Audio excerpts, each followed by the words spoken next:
Hello everyone, welcome to the Code Angle YouTube channel. In today's video, I'm going to show you how to make use of Vue.js as well as Vuetify to create a data table coming from a REST API. The REST API we're going to use is called the JSON placeholder. I've used this REST API in numerous tutorials in this YouTube channel, so it's nothing new. But if you are new to the channel, you can stay tuned and be rest assured this table is going to have some functionalities such as paging.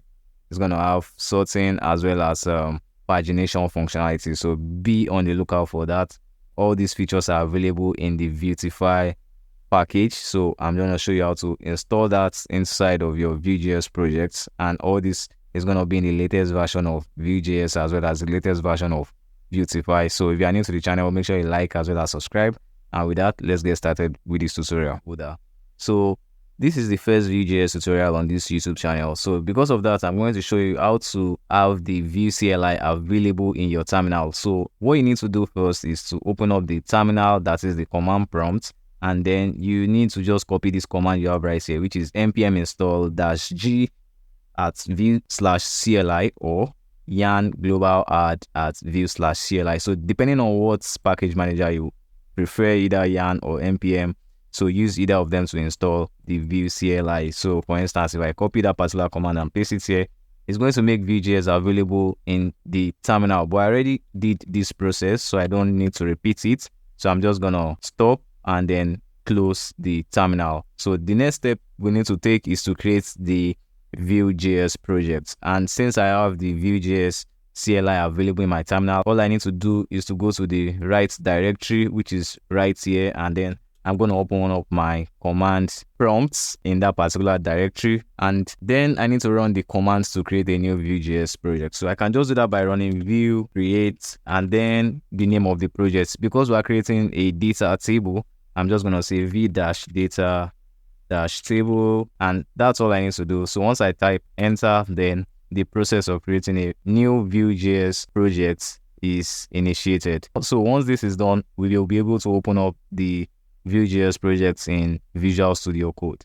So before we proceed, you can see the command is asking us for some prompts. The first one is, do we want Vue 3, Vue 2, or want to manually set up some features? I think let's go with the latest Vue.js version, which is Vue 3. So I'm just going to press enter, and then the project starts getting initialized. So as you can see, the project has been created, and then from the terminal, if you look at the last two commands here, it tells us to cd into the project directory, which is called v-data-table, and then run npm serve to run the project. So therefore, the first thing I'm going to do is to cd into the project directory by typing the command v-data-table and then pressing enter. But before I run the server, I need to adjust the template a little bit. So I'm going to open up the project in Visual Studio Code by running code and dots. Then we'll press enter, and then it opens it up in Visual Studio Code. So now, as you can see in the left hand side of Visual Studio Code, we have the project directories. So if I open up the SRC directory, you can see we have assets and components. The components folder contains the hello world file, which is being rendered in the browser, and this is made possible through the app.vue, which you can see right here, where we import the hello world component and then we show it in the template right there. So what we need to do is just to do a minor cleanup of this project by deleting the hello world file. So I'm gonna right click that and then click on delete and move it to recycle bin, and then I'm gonna get rid of this hello world right here, the hello world we import right here, and I'm also gonna get rid of the style. I don't think we need that. I think that's all we need to do. And this component, I need to get rid of it as well. The hello world within the components objects we have right there, I need to get rid of it. And then probably we need to get rid of this img tag. We don't need the logo. So I think I'm going to stop there as far as the cleanup is concerned. So the next thing I'm going to do is to create our own particular components, which is going to be called datatable.vue. So inside the components folder, I'm going to create a new file, which I'm going to call datatable.vue, and then press enter. Because we're dealing with a service coming from a REST API, I think we're going to need another folder, which is going to be called the service folder. This is where we're going to implement the logic as regarding how we're trying to get our data. So what I'm going to do is, still within the SRC directory, I'm going to create a new folder called services, and inside this services folder, I'm going to create a file called get all posts. So I'm going to say get all posts. This is going to be .js instead of .vue because we're not already rendering this as a view per se inside of the browser. This is just a JavaScript, a set of JavaScript functions that gets the data and then sends the data to the data table view, which is then rendered into the data table. So I'm just going to press enter, and then I think we're good to go with that. So I'm going to close that, and to show that the data table.view component is going to show in the browser, let me just initialize a boilerplate template by running vue init. I have access to this because I have some Vue.js extensions which I'm using. If I type in Vue in the extension tab, you can see I have a couple of them. I have Vue installed. I have what's it called, Vue language features installed. I have Vue 3 snippets installed, and also Vue VS Code snippets installed, as well as the TypeScript for Vue.js if you want to make use of TypeScript. So I think this particular extension comes into play. So you can look at all these particular extensions and decide to install any one of them to make your Vue.js project looks better, because without any of these particular extensions, we will not have this color syntax we have right here that makes it easy and well organized. So you can do well to install some of those extensions. So that's as far as that is concerned. So I'm just gonna render probably an H4 component, and I'm gonna type data table, and let's see if this is gonna show on the page. And to do that, we're gonna move straight back to the app.vue file, and we need to import actually the data table for us to be able to render it to the page. So I'm just gonna say import data table from component/data table.vue. So it has to have the extension .vue, or else you might run into some problems. And then I can just say data table, and then I think that's all we need to do. And also, before I forget, the component objects, I still need to bring it in. So I just need to say data table, and I'm gonna save this as well. And then we can now head back to our terminal. I'm gonna clear everything we have right here. I'm just gonna run npm run serve. So this is gonna compile the Vue.js projects and then render it to the browser. As you can see right here, our compilation is completed successfully. So I'm just gonna head straight to the browser, and it's running on localhost 8080. So I'm gonna go to the browser and then run localhost. Let's see, localhost 8080, and then press enter. And as you can see, we have a data table h4 tag rendering on the browser. That means our data table.vue component is being rendered successfully. So the next step is to install Vuetify, because the data table we're going to create is going to make use of Vuetify. So you can just check the Vuetify documentation on how to install it. And if you want to read about other things about the Vuetify documentation, please go ahead. I think it's clear enough. But I don't want to spend much time on the documentation. I think this tutorial is just meant to teach you how to make use of the data table that Vuetify has. So I'm just gonna head back to the terminal and then stop the server once more. Probably this is the last time we'll be stopping it, and I'm gonna run Vue add, and then I'm gonna run Vuetify. So Vue add Vuetify helps us to add Vuetify to the project. With Vuetify, we're gonna make use of the Vuetify data table in this project. So it's asking us some prompts if we want to proceed because they are uncommitted changes. I'm gonna say yes because this is just a educational project. We don't need to commit anything to the GitHub repository as of yet. We just want to implement everything as we go. So while this is installing, I'm gonna head back to Visual Studio Code, and then let's see what we need to do next is to head straight to the get all posts file, where we'll have a JS function that helps us to fetch the data from the REST API. So what I'm gonna do here is to create a function called get all posts. So I'm gonna say const get all posts, and before I proceed, I want to head straight to the JSON placeholder REST API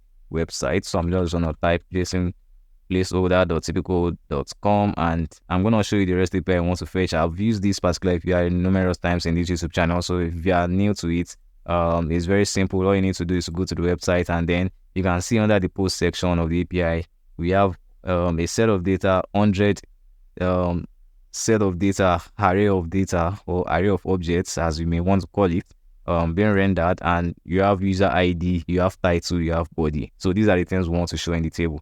So to render this inside our Vue.js project, all we need to do is just to grab the URL right here, copy the URL, head back to Visual Studio Code, and let's continue with our implementation. To proceed further, we need to create two particular variables within our global function we have right here. So the first one is going to be called post, which is going to be initialized as ref of null as the initial value. The initial value is going to be null. So we need to import this ref because it's coming from Vue.js itself. So I'm going to say import ref from Vue.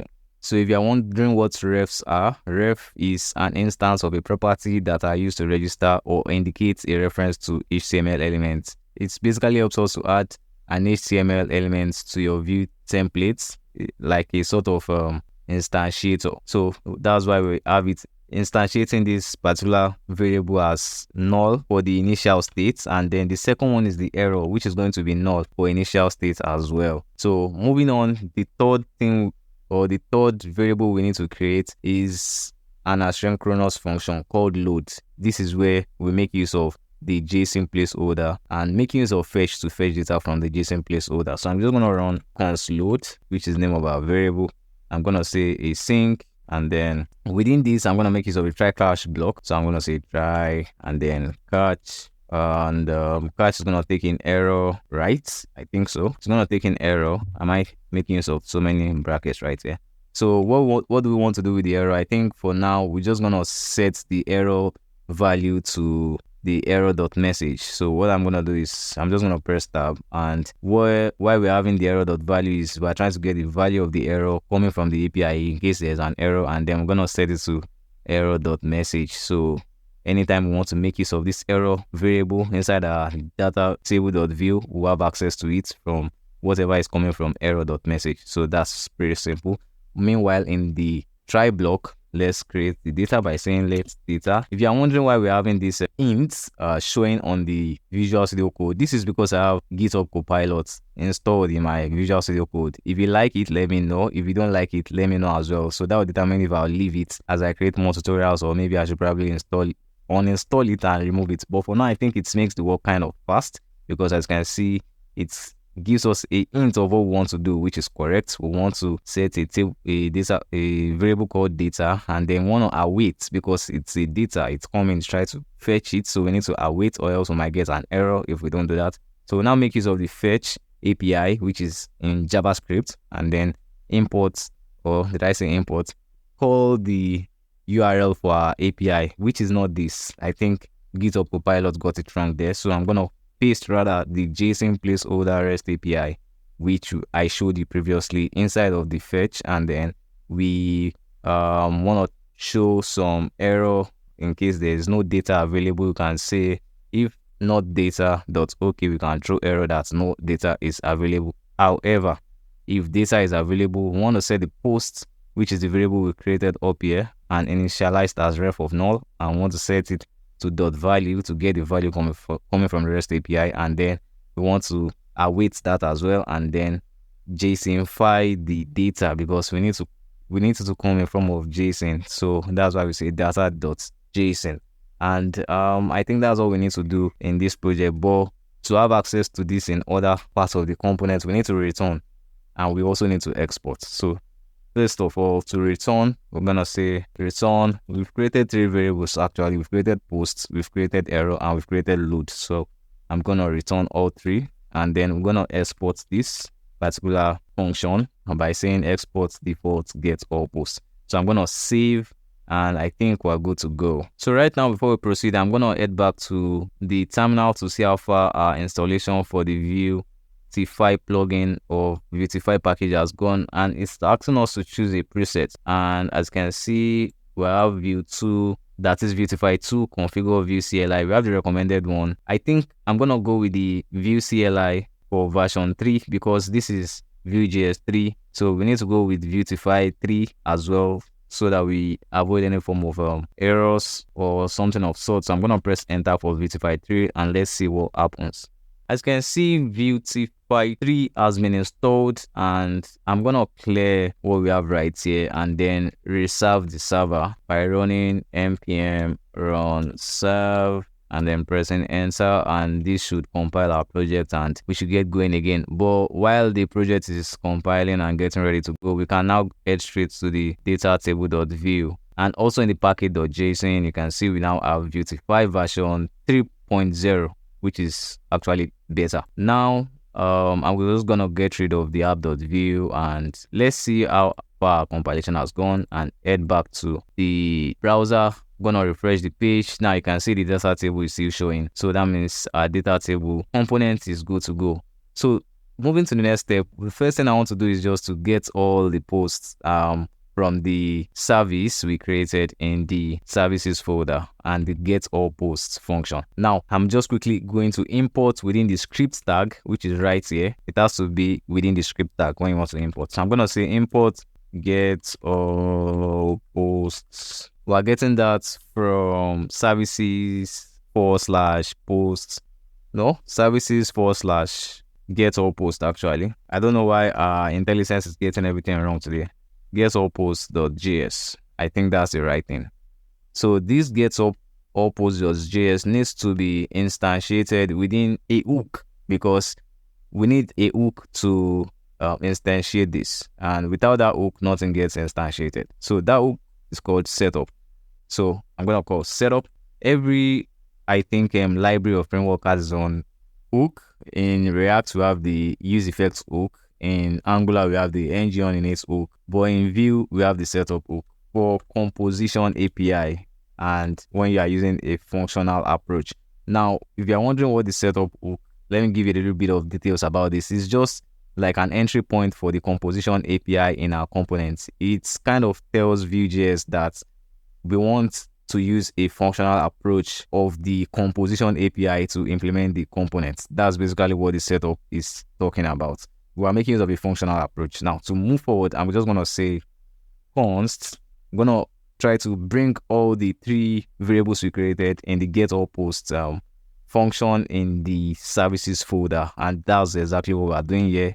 If I head back to the get all post, remember we are returning all three: the post, which returns the data, the error, which returns the error in case there's an error coming from the REST API, and then load to initiate, that is to instantiate anything within this try catch block. So moving on, I'm gonna call load. That's the first thing I'm gonna call. So load, not loading, load. After load, I'm gonna return you know what, before I proceed, I want to log something into the browser. So let me return posts, error, and loading. So I'm gonna return all three, but I want to log the posts to see if we're even getting the data actually. So one thing we can do is probably instead of this data table in the h4 variable, we can just put everything inside a curly brace and then run console.log. Yeah, this is possible in Vue.js. I'm gonna say console.log. I think we need to console log posts, which contains the values. So I'm gonna say post.value. So I'm gonna save and let's head straight to the browser once more. It says load is not defined. Oh, this is load, not loading. Load. So you can see our compiler is actually smart, but I guess I'm not. Now that is solved, I'm just gonna click on inspect, open up the console, and let's see what we have right there. So let me refresh actually. So we have an error that says cannot read properties of null reading value at proxy render. So after seeing this error, the first instinct that comes to me is because maybe the component is trying to load the data faster than it's been made available. So to do that, let's make use of a condition.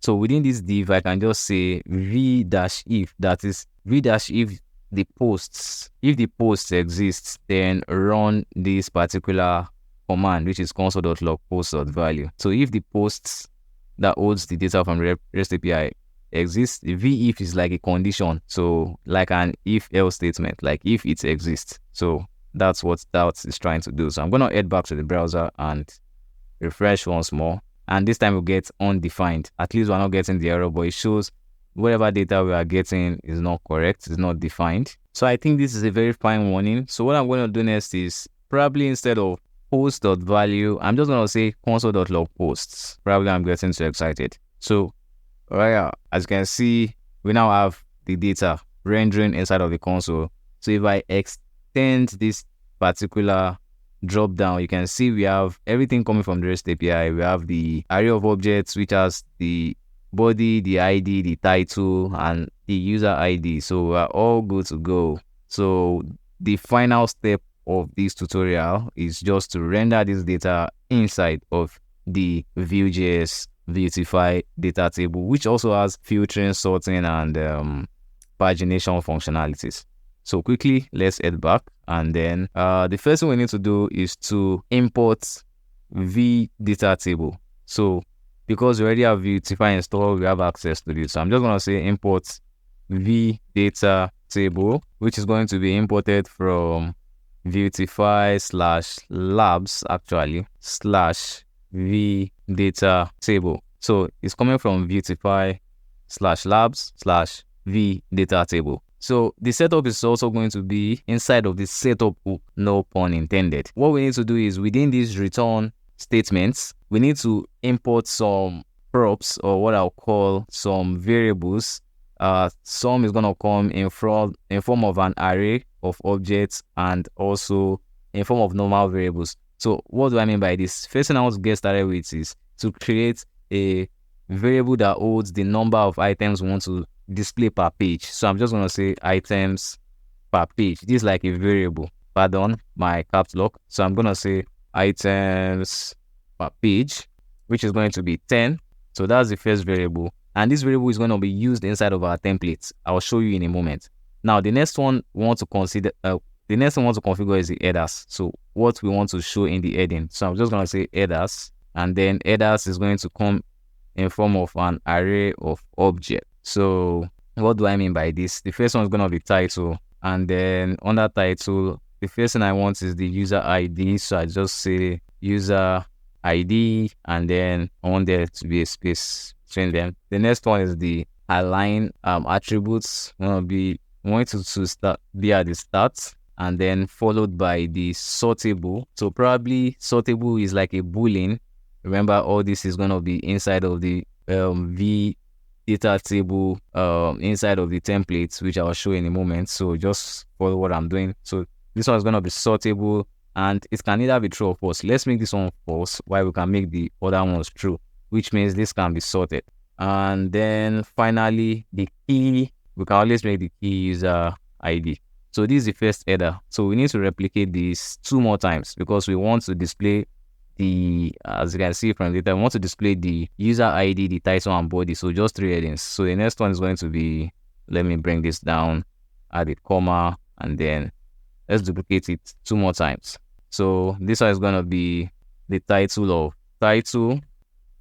It's going to be at the start as well. And then the key is going to be title. The sortable I can get rid of. Once I get rid of it, by default is true. So I need to get rid of it here. So finally, the last heading we have here is going to be body.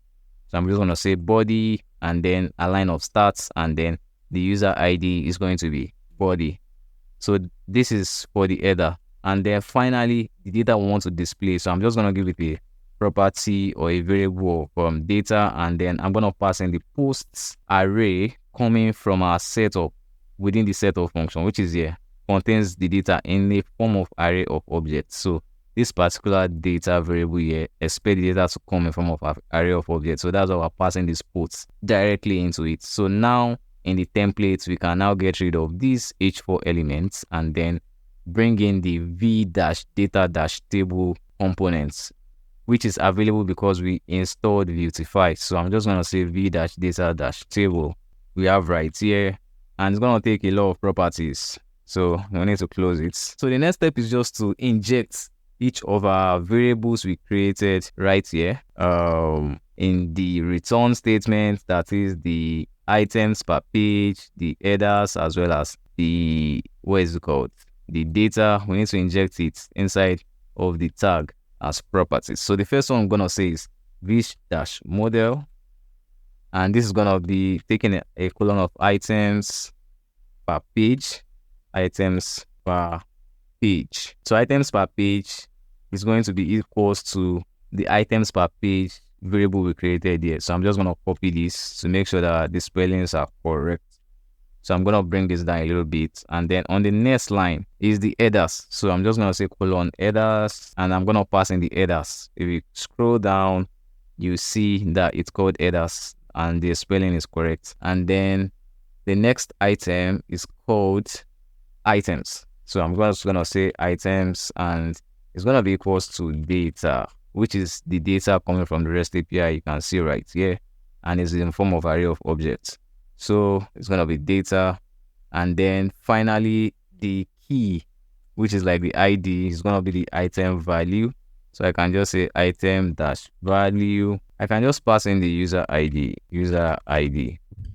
And then finally, we can add a class, which is coming from Vuetify itself, and just call it elevation-1. And before we save and check our implementation in the browser, within the components, because we need to import the V data table, which we import above. So we're going to call inside of the components, and then I'm going to call the V data table, as you can see right here. Then I'm going to save. So with this, I think, let me check the terminal. We have a compilation error. We didn't add a comma somewhere, or instead we added a comma. None of this needs a comma in the attribute. So I think our compilation is now successful. So let's check the browser. Fantastic. We have our data showing. As you can see, you have the user ID, the title, and the body. And the body you see is sortable. Before I click on the pagination, I don't know why the user ID is not displaying. So I'm going to head back to the Visual Studio Code and check why that is not displaying. So as you can see, the item value,